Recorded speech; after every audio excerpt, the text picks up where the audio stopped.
nothing changes.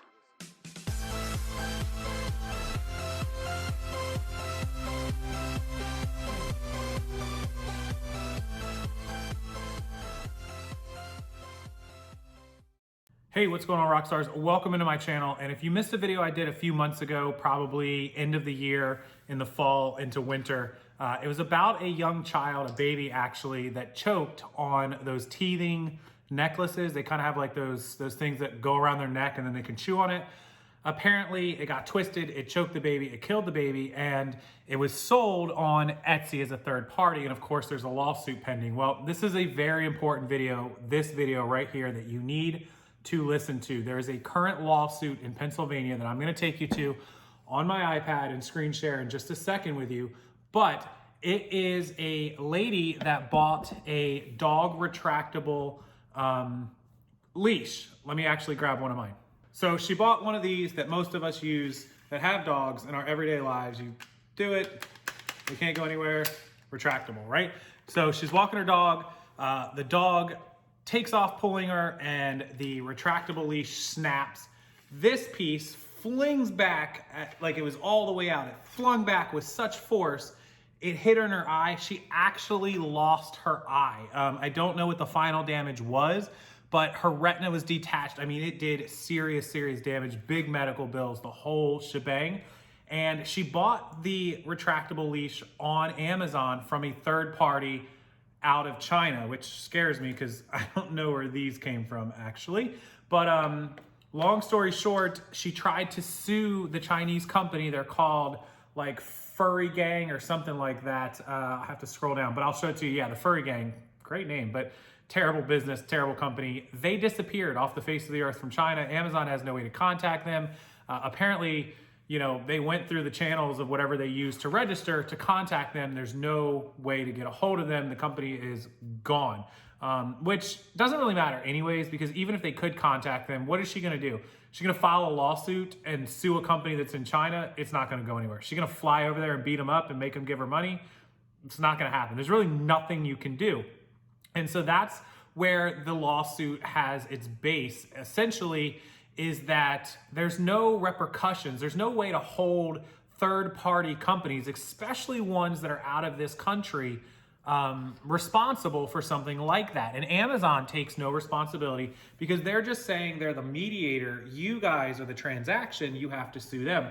And until this year, until 2019, 2020, the courts upheld that the marketplaces are facilitators. And so now with all the new law changes, including the sales tax change, the marketplaces are now having to deal with being responsible for what a third party person sells on their platform. Now, you guys know that when you sell a fake Louis Vuitton bag on eBay and Louis Vuitton contacts and they take you down and suspend you, that's why. They don't want that company to sue them. They don't want the person that's being damaged to sue them because they're facilitating the trade of an illegal product. Well, Amazon doesn't want to be sued for facilitating the sale of an unsafe product, a product that ended up causing a lot of damage to this lady's eye and causing a multi-million-dollar lawsuit. Well, the courts are now saying, they're changing their tunes, that yes, Amazon is responsible for what they allow to be sold. Now, the problem with this is there's no way possible that Amazon could inspect and quality control and certify every single one of the billions of items that comes through their platform. How would they ever look at every single dog product and be like, oh yeah, that's safe? They couldn't. It's just not possible. So they're either A, gonna have to deal with the lawsuits, which is not good for them, or B, get really strict. Do you think they're strict now? Get really strict on who sells, who doesn't, who's gated, who's ungated. And that's bad news for third-party sellers. Now, I'm not saying that it's bad that Amazon shouldn't be held responsible, because they should, but that means harsher restrictions for us as sellers. Let's go over to CNN Business. I didn't pick CNN for any particular reason. This story's on a lot of sites. Let's go over, let's take a look at it. I'll show you the story, and then I want you guys to comment below what you think about this and how you feel about the platforms being held responsible versus it being on the third-party seller, versus if you found yourself in this position where you had a dog leash that snapped back and took your eye out and you couldn't track down the Chinese company, that wouldn't you want to sue Amazon? Somebody. And my thought, I'll give you my first opinion, is for US companies, it's easy. You can sue a company. Now, even if you can sue them, let's say that I sold the dog leash and it snapped back and hit somebody in the eye. I couldn't pay her millions of dollars in, medical bills. So to sell on Amazon, they may require that you have an insurance policy or a liability or some way that somebody can get something out of you if a lawsuit comes up. With the Chinese sellers, the answer is simple to me. They've got to stop letting these sellers on the platform. They have to stop, and they've got to turn away some of the money. I know there's a lot of money, but now that thing that we all keep talking about, well, there's just too much money for them to turn it away. It's going to cost them lawsuits, and now there's a reason for them to cut down on these Chinese scammers, and it's coming out of their bank account if they don't. So thank God for that, and maybe that part will help us. Let's go over, check out the story, and then I'll read your comments below. All right, so here we are on CNN.com, CNN Business by Pamela Boykoff and Claire Sebastian. Who's responsible for what you buy on Amazon? A court is about to decide. It was updated today at 7:35 Eastern on February 19, 2020. And the lawyer, David Wilk in Williamsport, Pennsylvania, got a call from a woman looking to sue Amazon. Little did he know it would become the most high-profile case of his career. Y'all think? The case is Oberdorf versus Amazon, and it'll undergo a rare hearing in Philadelphia by all the federal judges on the U.S. Third Circuit Court of Appeals. So the case hinges on whether Amazon can be held liable for damages caused by goods sold on its own third-party marketplace where outside sellers sell their products alongside Amazon. The decision, which is subject to appeal, could influence a number of other cases. So there are other cases pending across the country, including the case against Etsy, which is being heard or in delay. Currently, I think it's in New Jersey or New York, somewhere up in the New England area, from the little child that died.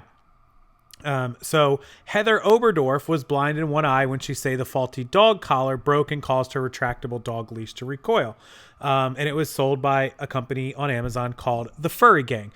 Even after extensive efforts, they could not locate the company. They up and disappeared, like I said. So we all know that Amazon's 2018 annual report said that 58% of all sales came from third-party sellers. In fact, last year, 2019, when they come out with that annual report, is going to show like 62 to 64% were third-party sellers. So a huge part of Amazon's business is third-party sellers. U.S. courts, though, have said that Amazon is not liable for defects or intellectual property issues related to third-party sales. They're only viewing Amazon as a platform that connects them, and the plaintiffs must seek damages against the third party. But what happens when, the company up and disappears?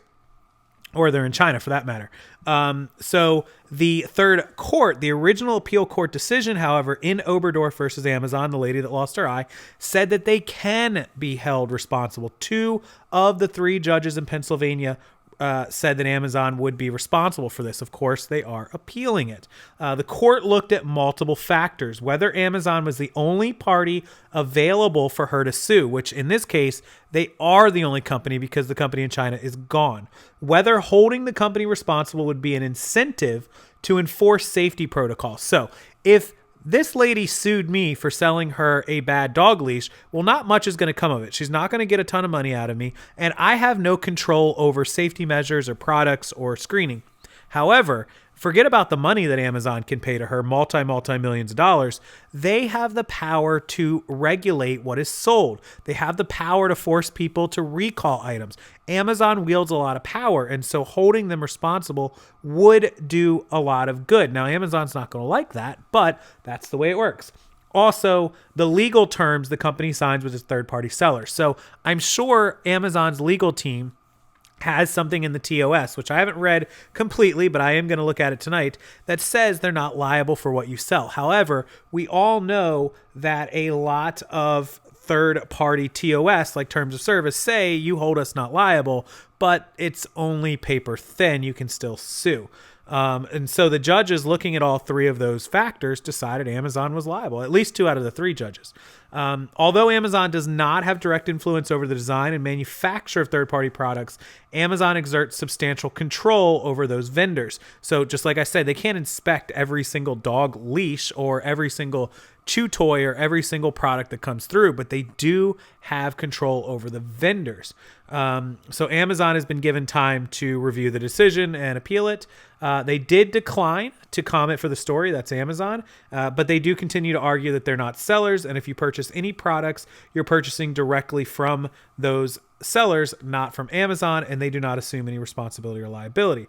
Further, the company, now this is important, the company claims its listings are protected by the Communications Decency Act, which states online platforms cannot be treated as the publisher of information provided by a third party on their sites. In other words, if you produce copyrighted, trademark infringed content, words, photos, products, anything, they can't be held accountable for that. You are the ones that put that trademarked or that unsafe item up on their platform.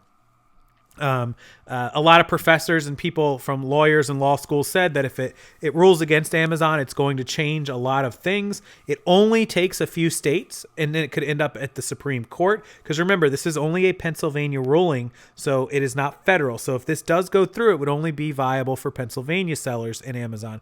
But there are other cases pending. Like I said, I think it's New York or New Jersey. There's one out in California that I know of. So there are other states that this could change and use this case as a precedent, and then move on to the federal Supreme Court in order to get it done across the country. A substantial shift in case law holding Amazon liable for third-party sales would change the way marketplace operates, according to Sucharita Kadali, the vice president and principal analyst at Forrester. And that's true. Amazon is going to have to start getting very stringent vetting measures on third-party sellers. They're going to get even worse if this happens, because they have two options. They can either take the lawsuits, which they're not going to do, or restrict more and more sellers. Now, with that being said, I think Amazon, like I mentioned, has a responsibility to weed out the bad sellers. They should have a way that those of us here in the US can either provide proof of liability insurance, possibly we can provide proof of the safety of the products, not just these invoices that say we bought them from someone. That doesn't really do much of anything, and it just hurts us. What they need to do is they need to go to these Chinese companies, these overseas companies, and say, hey, you need to provide us where you're getting. They need to hold them to the same standard they're trying to hold us to, and stop with the U.S. gating. I mean, it's ridiculous, right? And this lady, this is the part where she's wrong. She says they should have been doing this a long time ago. There'd be fewer sellers, but really, do we need 2 million in the first place? If the shady ones go away, I promise you, no one will shed a tear. Well, yeah, no one's going to care if the shady sellers go away, especially the overseas sellers. But they do need 2 million sellers. That's how Amazon processes all these products. With that being said, they've got to come up with a better way, and a lot of it is those Chinese sellers. That's a lot of the problem. I'd venture to say if lawsuits started flying, every person that rolls their ankle now is going to claim that there was a bad shoe, and they're going to try to sue Amazon because Amazon sold them a pair of inadequate running shoes and they rolled their ankle and broke their ankle, right? So they need to get rid of these shady sellers. The overall impact might be fewer third-party sellers, but Kadali believes the impact on Amazon's overall finances would be muted, given that the company has multiple revenue streams and its strongest third-party sellers aren't the problematic ones.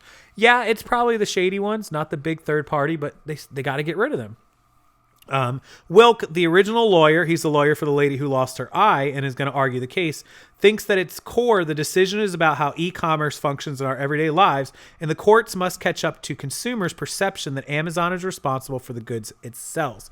So I kind of think that they are responsible and they should do a better job of vetting, but I realize how hard that is and how unreasonable that might seem to a lot of people. So my question to you guys in the comments, please tell me, what do you think? 3 questions. 1, should Amazon be and marketplaces be held liable for what sellers put on their platform? That's question number 1.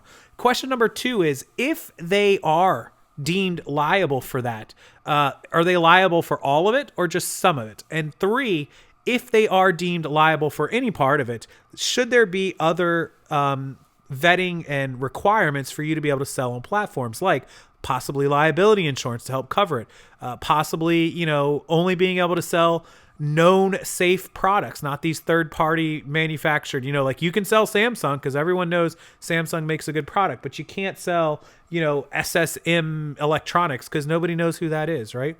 It comes down to how the court is going to recognize how people buy things in the modern world. Right, this is how we buy things, but we have no control over who we're buying from. And if a product is put on a website to us, we assume that it's okay to buy that product. You don't click on a product on Amazon. No one here does, and goes and does 3 days of research to decide if their dog leash is going to rip apart. We read the reviews, we read the feedback, and if we see it, we'll avoid it. But we're not doing some laboratory research for a recall, right? So they've got to do the job for us, or they've got to go another route. So I want to hear your comments below, your answers, and hopefully we'll get a decision on this in the next 6 to 12 months. And I'll update you guys when it does come down, and we'll see where it goes. As always, thank you for watching. Make sure you hit that like button if you enjoy the video, if it gives you some updates, and subscribe to this channel for news, reseller tips and tricks, hauls, and other important information and videos help you expand, grow, and maximize your profits in your business. Thanks as always, guys. I'll see you next time.